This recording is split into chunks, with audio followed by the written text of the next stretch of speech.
తిని తినక పండించిన పంటను కొనకపోతే ఎలా అంటూ అన్నదాతలు ఆందోళన చెందుతున్నారు. ఎందుకు కొనరో చూద్దామని కొనుగోలు కేంద్రాల్లో ధాన్యం పోస్తే అధికారులు కూడా కుంటి సాకులు చెప్తున్నారని ఆవేదన వ్యక్తం చేస్తున్నారు. మరికొన్ని ప్రాంతాల్లో ఆగ్రహం కట్టలు తెంచుకుని ఏం చేయాలని నిస్సహాయ స్థితిలో పంటకు నిప్పు పెడుతున్నారు. వీటికి తోడు అకాల వర్షాలు రైతన్నను అరిగోస పెడుతున్నాయి. ఆదిలాబాద్ వ్యవసాయ మార్కెట్లో రాత్రి కురిసిన వర్షానికి రైతులు అల్లాడిపోయారు.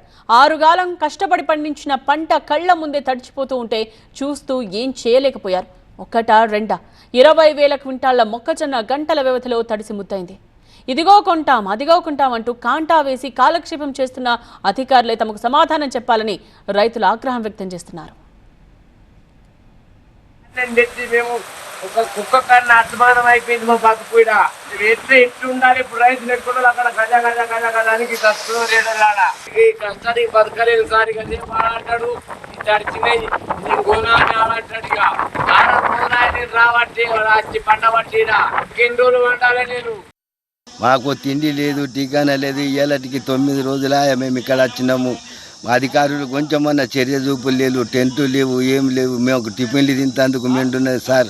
మమ్మల్ని దయచేసి సరుకు కొండపోయి మమ్మల్ని న్యాయం చేయాలని మిమ్మల్ని కోరుతున్నాం. ఒక్కొక్కసారి మూడు జోకుల వర్షం వచ్చింది. ఈ నీళ్ళు పారీలు ఇవన్నీ చదువులకు మేము నానా తిప్పాల పడ్డాము.